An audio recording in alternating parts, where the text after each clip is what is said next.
This is Nick from Boston, and this is the Katie Black Show. Hello, welcome to the Katie Black Show YouTube channel. I'm honored today I have with me. Kevin Goodwin. What's up, Kevin? How are you doing? I am great, Katie. How are you? Awesome sauce. Yeah, this is, you guys know I record a little in advance. It's the last day of July. Have you had a good July or has it been crazy or?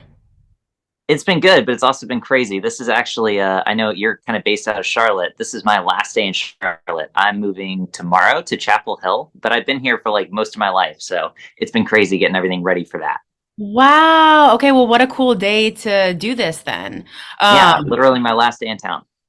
so were you like born and raised or what's your Charlotte story? No, I'm as close as you can be to being born and raised. I moved here when I was like 6, I want to say. I was born in Tampa, Florida, and my family moved here when I was 6 for banking, of course, because that was all that was going on back then. Now Charlotte's huge. It's like everything. But Right. back then that was the only reason to really like move here. So we moved here when I was about 6, which was like 23 years ago. Oh, So yeah, and it kind of like ended up being a full. I've been here since then, and it kind of became like a full circle thing because we lived in this like temporary housing for banking families, and then they renovated those into condos, and that's actually where I bought my first place. So I like lived in the place that I grew up, which was a weird, interesting thing. like a full circle kind of thing. Yeah, exactly. Well, before I get into why are you moving, like what high school? I know people like LOL that Charlotte people love to ask what high school you went to, but what high school? Yeah, and I've got the worst answer for it because I was homeschooled. So Oh, okay. Well, that's so I okay. went to my house. That's where I went to school.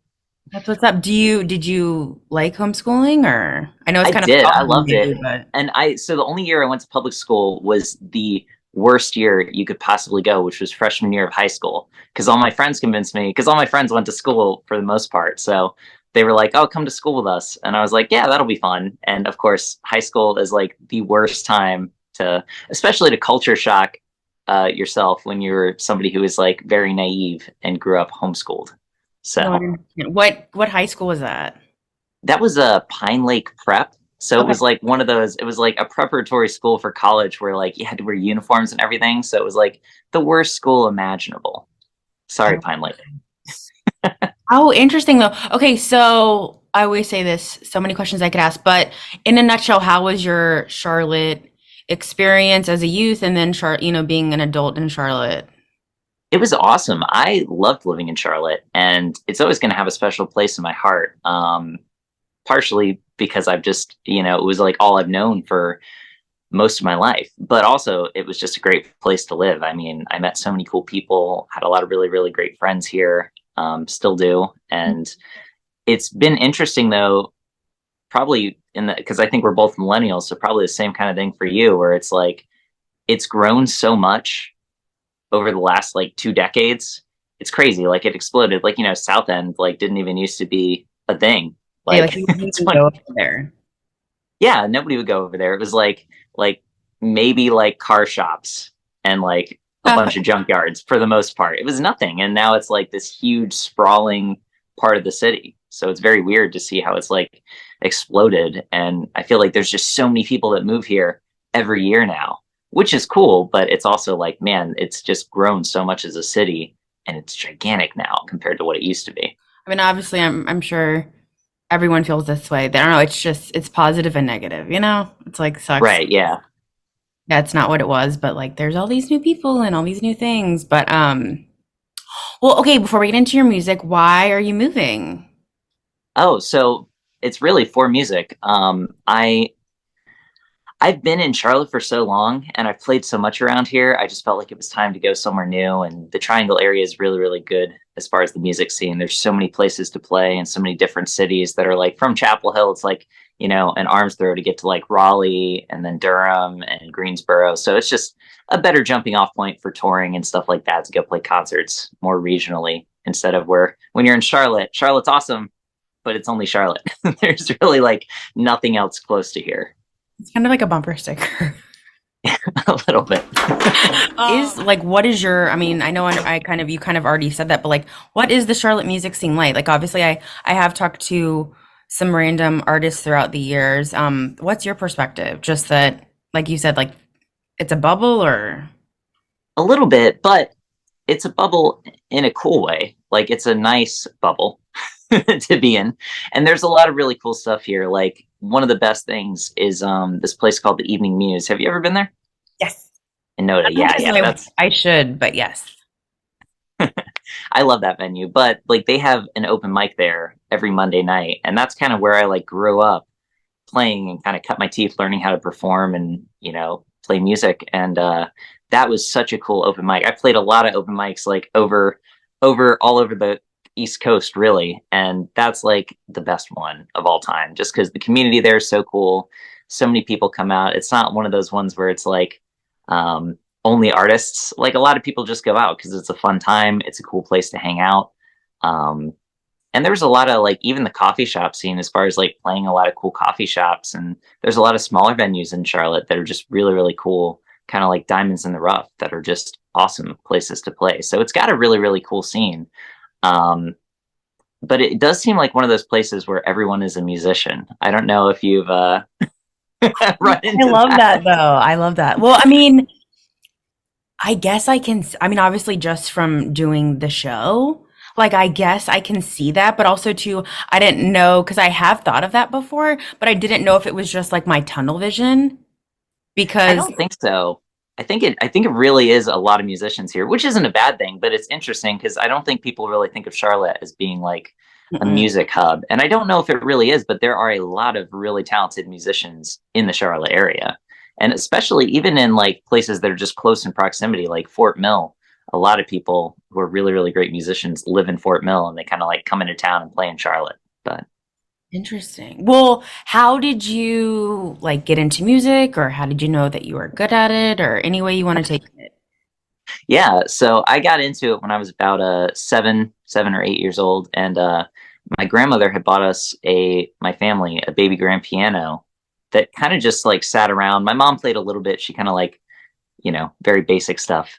Played a little bit of like for Elise and things like that, but it mostly sat around untouched. And one night, my family was always very like into music. They weren't really musicians, so to speak, but my dad would always like walk around the house singing songs and like his goofy rendition of them. And one night after hearing him sing "Lean on Me" by Bill Withers, I just kind of like sat on down at the piano and started playing it. And I was like, oh wow, I can just like do this thing, which was cool to me because as like a 7 year old, I wasn't good at anything up until then. So I was like, oh, this is cool. This is something I can just kind of I get and just makes sense to me. So I was just pretty much hooked after that right away. Well, I did go listen to your music, and it was interesting on a cut, like on two of them. Really, I was like, this is what I was thinking in my head. So I am like see a lot of images, whatever. I don't Cool. know if you've heard them, but I literally could like feel like I could see it on like the OC, like back in the day. That would be so awesome. And so I was like connecting it to like obviously like that time zone. And so then I went and looked on your Instagram and your bio is literally I like to write songs that would have been popular 20 years ago. Yep. So I was like, "Oh my God, how cool that like I connected that." I know. That's awesome. And God, I wish I had been on the OC. I wish I could have gotten a song on the OC. That would have been a huge break for me. But that's the kind of music I love is and I don't know if part of it's nostalgia. It probably is to a degree because I grew up with that music, but the music of like the early 2000s is really my favorite genre. And I love a lot of different genres, but that's my favorite genre of music and definitely the biggest influence on me is bands like Coldplay and The Fray and John Mayer, Nora Jones, that kind of stuff. Like that all had a really big impact on the way that I play music and the kind of music I write. That's like I'm obsessed with anything nostalgic, and that is a very cool time zone, which I feel like I maybe took for granted until like the last couple years because I do too. I was so obsessed with like 80s, 90s, and then I was like, wait a second.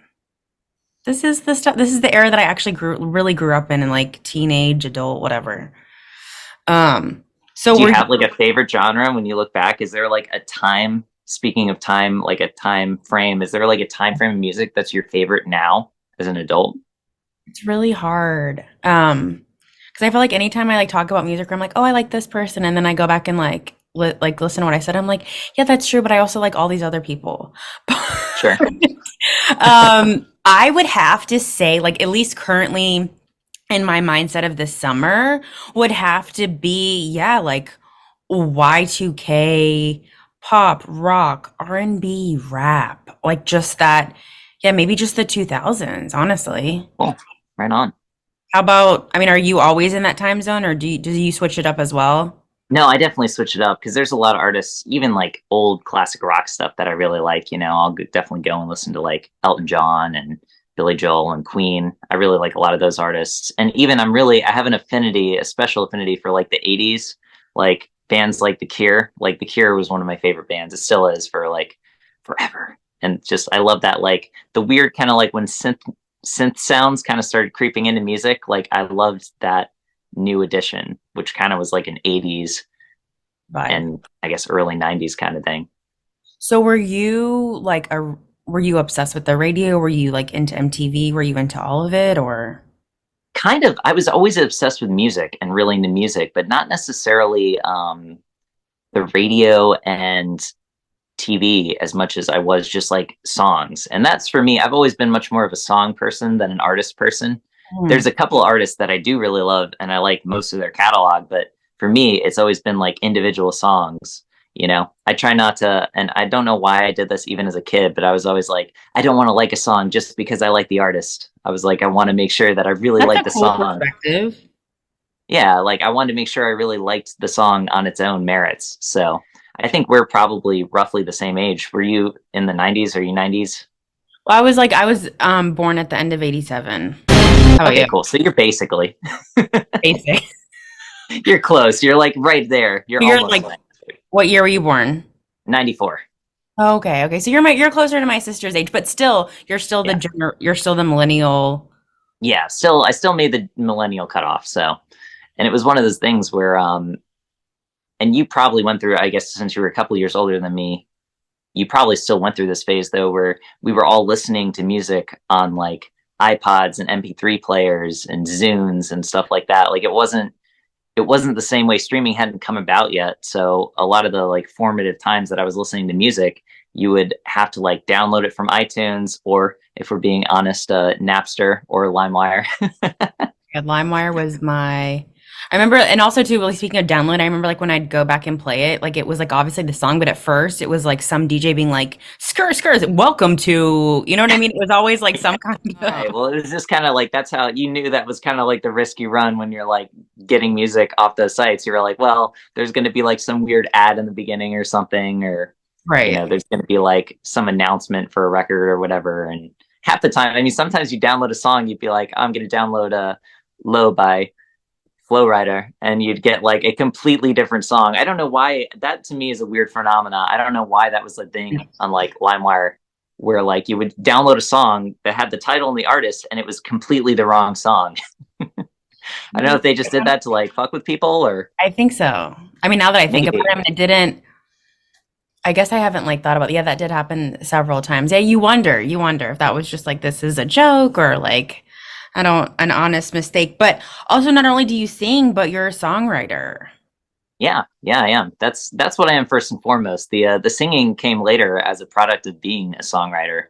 I was not a good singer at all as a kid, so I was kind of under the impression I was always writing these songs, and I was like, well, I'll find somebody else to sing them, and I didn't find somebody else to sing them, so I was like, well, I guess I should try doing it myself. So Well, I mean, I kind of became a singer as a product of being a songwriter. that's the way to go. See, I mean, granted, I have written most of my life, but obviously I can't sing. So like obviously I can I can sing. It's just not it's not good. But so I definitely connect with you over that. So do you take obviously stuff that happens in your life and you're like, I'm gonna write about this, or is it like you view other people's life, or is it a mixture? Yeah, for me, it's always been really, really personal, the songwriting experience. And it's always been taken directly from my personal life and just like experiences I've had, interactions I've had, places I've gone, feelings I've experienced. So everything's always very autobiographical the way I write. I've tried to write in a way where I'm like, oh, I want to like get in the mindset of a character or write about a friend or something like that. And I've tried to do that, and that's always really hard for me. I always end up just kind of writing from my perspective. So hats off to people who can, like completely just, it's almost like acting to me when you're doing that, because you're like, not only are you songwriting, but you're also acting on top of it, because you're like putting yourself in someone else's head, which to me is a very interesting thing to do and something I'd like to do, but I've never been successful at it. I've always just ended up having to write from my own viewpoint, because that's really all I've been able to capture well, I feel like.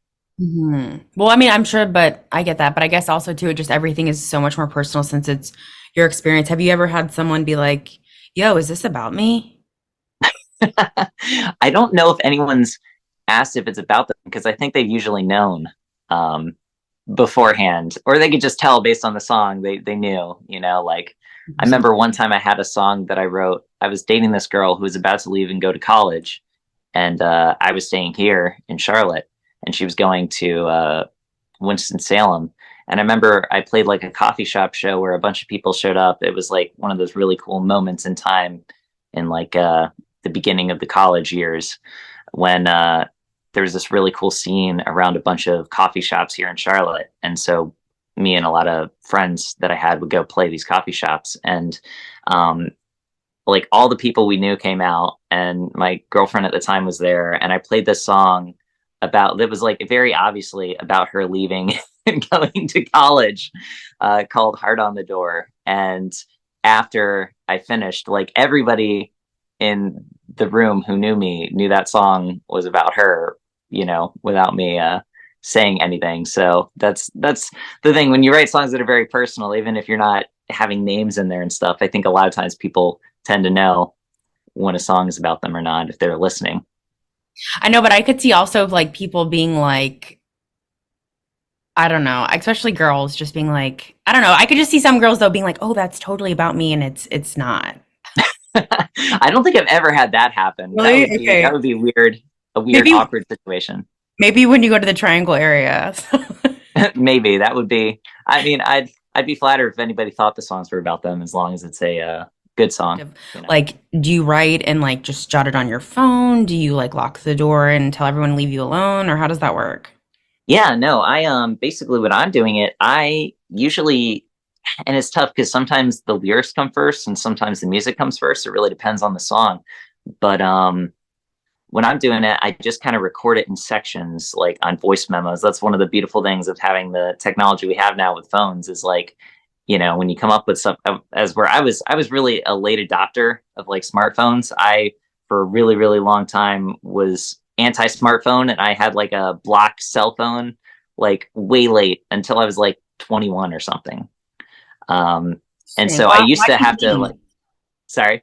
Why do you think that? Why'd you Oh like man, anti? Just because? I have always been intimidated by new technology. I am not good at being on like the cutting edge of what's happening. I'm trying to get better about that, because as an artist, a lot of times it's definitely beneficial to like know what's going on and being on all the new sites and being up to date with what's happening technology wise. But I've always been a very like minimalist person. And when something works, I'm like, well, this works. I'm just going to keep doing this. And for me, like cell phones, I never got into texting. I still don't really like texting. I way prefer to like talk to friends and family on the phone and just call and have a conversation, because I Well, think I that's grew up. nice. That's nice because I feel like that doesn't Yeah. exist really. Yeah. Well, I mean, that was when we were growing up. I don't know how old you were when you got your first cell phone, but I was like 12 or something. So it was like early 2000s, but smartphones weren't really a thing yet. So when you wanted to talk to your friends, we would always call each other on the phone and just have like lengthy conversations. You weren't just like doing the whole texting thing that everybody does now, where it's like, hey, what's up?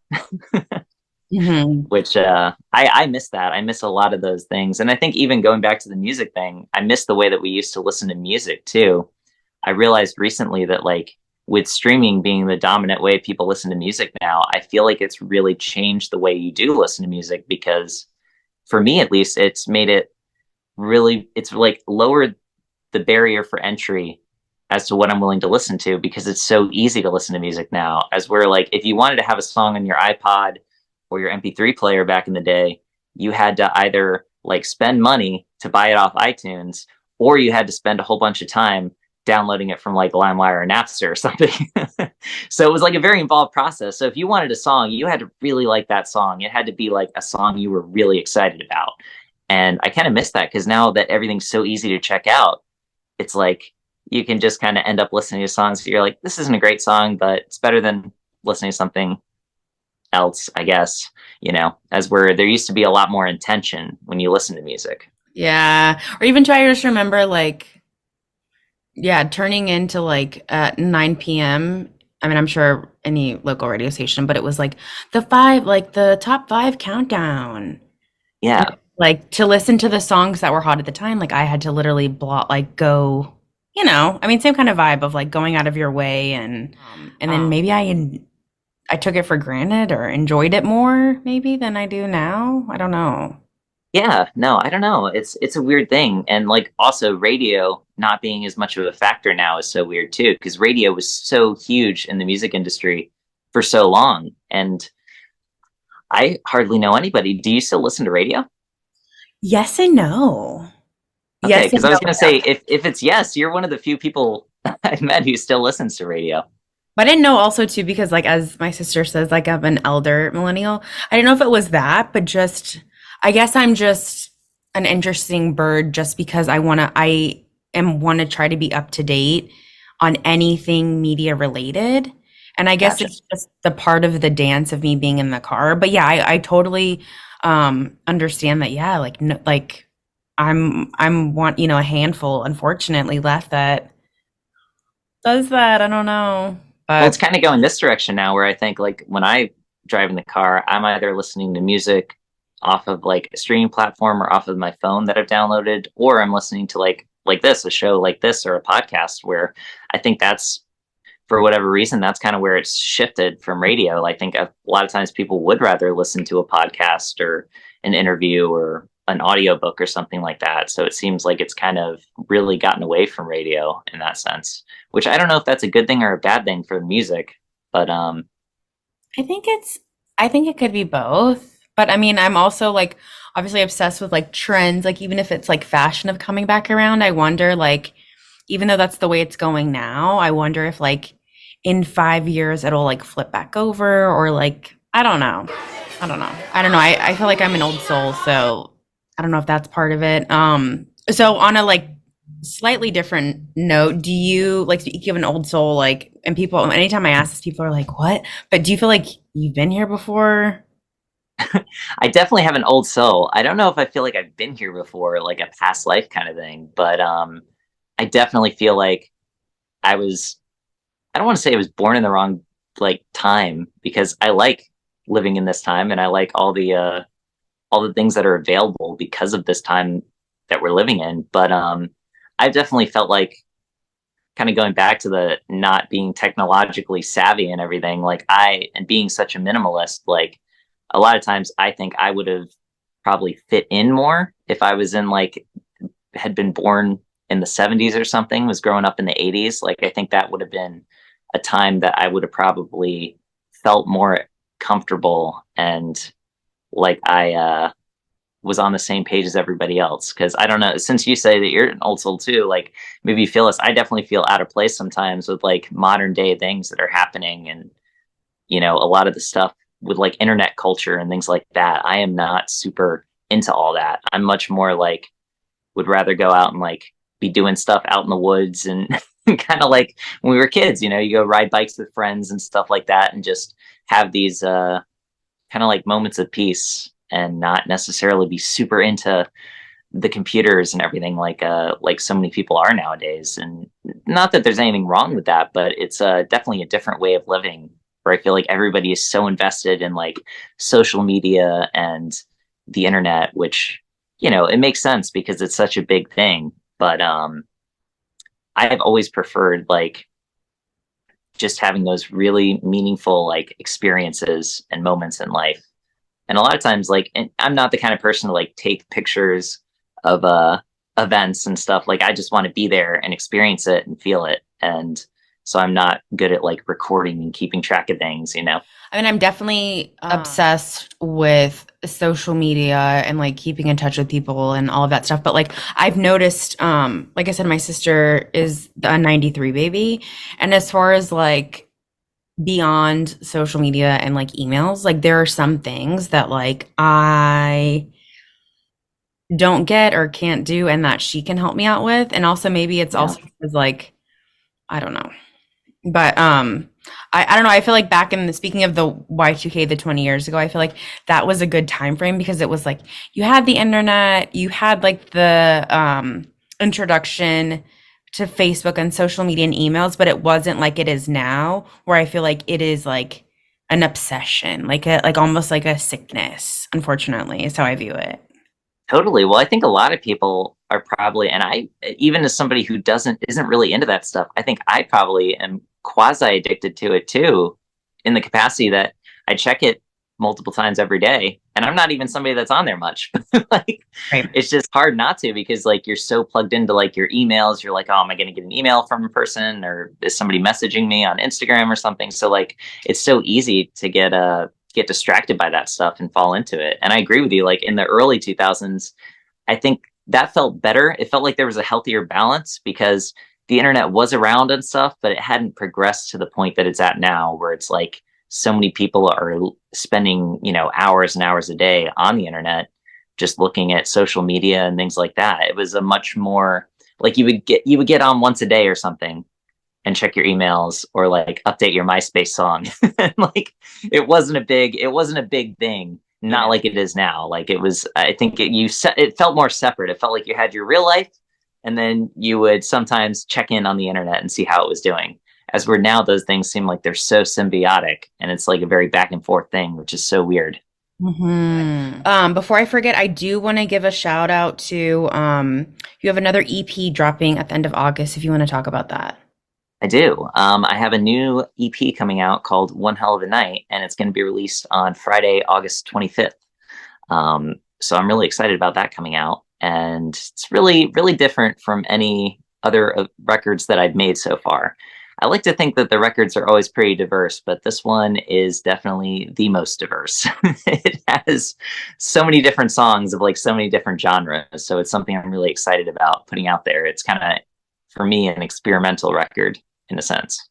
Well, that's awesome. Did it take you a long time to build? Like, was it years in the making? Was it months in the making? Or Yeah, it's interesting because when I write records, a lot of times I pull songs from different times in my life. And this was one of those cases too, making this record. Some of the songs are older and I'd had them written already for years. And some of them were newer and very, very different. And I wrote them pretty quickly in succession. So it's a combination of like old songs and new songs, but a really eclectic mix of those.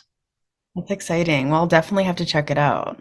Okay, so like I said, going back to my, organic crazy questions, and then I'm gonna let you give a shout out to all your social media and where people can find your music and your soon to be new music. I love the Unexplained and was wondering if you had ever seen a ghost or just maybe not a ghost, but just something bizarre that you never forgot. So, yes, and I was ready for this because I know you guys talk about it on the show so much. And it's so I've never seen a ghost. I've never seen like something like that happen. Mhm. I believe it's probably out there because I've had so many people that I know, like friends that have experienced things that you like hear about it so often. It's like I feel like there must be something to it because it's just such a common phenomenon. It seems like, but I have seen very very relevant of me. I have seen like UFOs before when I've just been out like star watching and stuff. And that's so like this whole thing is such a big deal to me right now. All the hearings and stuff they're having about like the alien life forms and stuff. I think it's so fascinating. And it's also blowing my mind that nobody seems to be interested in it. Have you heard about this? Oh my gosh, yes. No, totally. And I've never had a UFO experience, but obviously again have followed all the stories that have been reported throughout the years. But okay, so how did you like have more than one occurrence with these sightings or? So I've only seen like one in my lifetime. I remember, and it was actually like here in Charlotte. I was like at Birkdale one time, which is like off of exit 25 off 77. And I was just hanging out with some friends late night in the parking lot. We were just walking around, like high school or whatever. And I looked up and I saw this like huge orb thing that just came down. It was like a big yellow light and it just kind of like spun around and like shot off. And it was so weird, like, moving in a way that like I love it. clearly nothing that I've ever seen moves like that. So I'm like, that for sure is not like a human Oh my God, yeah. spacecraft or whatever. And so that has always like, yeah, that's always stuck with me. Not that I know what that is. I'm sure it could be a number of things, but to me, it's like that was so unexplainable when I saw it. So let me dissect this. So like it like literally like does it come down to like eye level or does it come down like to just like we're at the top of like a roof of a building or Yeah, so it was like way up in the sky, but it was just this like big yellow orb, and it kind of just like dropped, and then it like spun around and just like shot off like a frisbee kind of.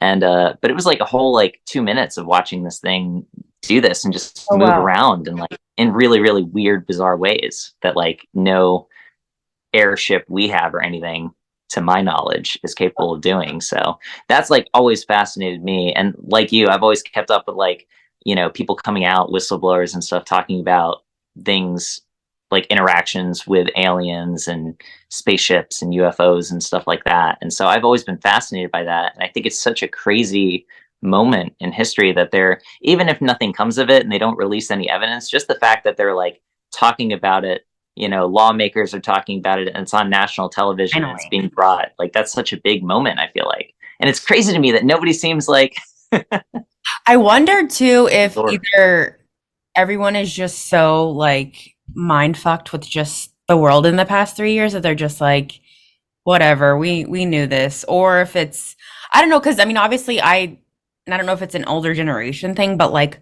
my my dad does not believe in any of that stuff. So I don't know if it's like older, but do you think that there is, because I've seen stories where like at some point, again, I love unsolved mysteries. There was an old episode that this family in Texas saw this UFO, but I mean, it was like it came down and then they ended up being like severely ill for a week and like weird burns. And then at some point, the military always comes in and there's like weirdness. Do you feel like we've always covered up or?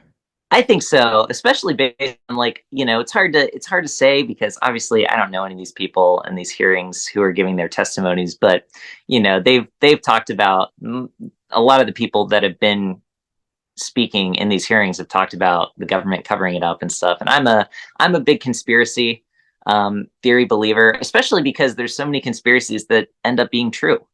So I won't say I believe in all of them because obviously there's some kind of crazy ones out there, but like some of the more tame ones, I'm like, especially when you look at like, I've always been really in the last couple of years, I won't say always, but the last couple of years, I've been really into like just understanding politics and societies and things like that and doing a lot of research on it, reading a lot of books. And when you read like declassified documents, it's crazy the stuff that like, and it's like stuff the government has stamped off and is like, okay, we'll let the public see this. And just like the stuff they've done sometimes is so crazy. You're like, oh my gosh, I can't believe that's real life, but it is. So it's one of those things where I wouldn't be surprised at all if people were, covering it up. Because I mean, I feel like the governments in the world have covered up far less from people. True that. True that. Okay, so I've got a little over 3 minutes. Do you want to give a shout out to your social media and where people can find your music? Yeah, totally. And thank you. If you guys want to check out my music, it's on all the streaming platforms and iTunes and Spotify and everything. If you type in Kevin Goodwin, I'm the first thing that comes up. And I'm on Instagram at Kevin Goodwin Music. And all my socials and music and everything like that can be found on my website, which is www.kevingoodwinmusic.com. Awesome sauce. Okay, well, I'm gonna talk until it literally like cuts me off, if that's okay. Cool. Yeah. But so since you said you're like, you've read these classified documents and you're a conspiracy theorist to an extent, is there another one that like you're really into or have a theory about that you want to share? I don't know if I have a theory, but I think it's called the Northwood Files. Have you heard of those? I have, but I'm not connecting what it's really about. Oh my gosh, it's so crazy. It's basically it was this project they had made in back when JFK was president, and they had planned to blow up a civilian, like in America. The government had planned to blow up one of our own like airplanes full of like passengers and kill everybody and basically blame it on Cuba so we could go in and invade Cuba. And this like everybody in the government had signed off on this and said, "Yep, sounds good to me," except JFK. It got up to the president, and he said, "We're not going to do this." But like basically, everybody in the military was on board to do this whole false flag operation, which it luckily didn't happen. But to me, that was crazy that they like, and the thing that's so crazy about these declassified documents to me is a lot of people who end up when these things come out, a lot of people who are still impacted by them are alive, which is crazy to me. I'm like, wow, they released this stuff while people are still alive. Um, yeah, I'm so into all that kind of stuff. You should check out. Have you ever seen the documentary Century of Self? No, I'll write it It, down. Okay. yeah, it's on YouTube. If you're into big conspiracy stuff, it's I don't even want to call it conspiracy really because it's just kind of like an actual Thing. documentary on like how advertising and marketing has kind of like crept into society and kind of changed it fundamentally in the last like 100 years. But Whoa. Okay, so it says I have less than a minute left. So like I said, before I get cut off, I want to say thank you so much for joining me. yeah, thanks so much for having me. It was so fun talking. Yes, awesome. And like I said, I'll have to circle back around once you're settled up in the Triangle area and check in and see how things are going up there. Yeah, totally. I'm sure, like I said, are you like so you're literally like moving later today? I'm moving tomorrow, so Tomorrow, okay. tomorrow. I still in Charlotte today, but tomorrow I'm moving. How interesting. Well, like I said, good luck. I know you'll do great. And like I said, props to your new chapter. Thanks so much. What up?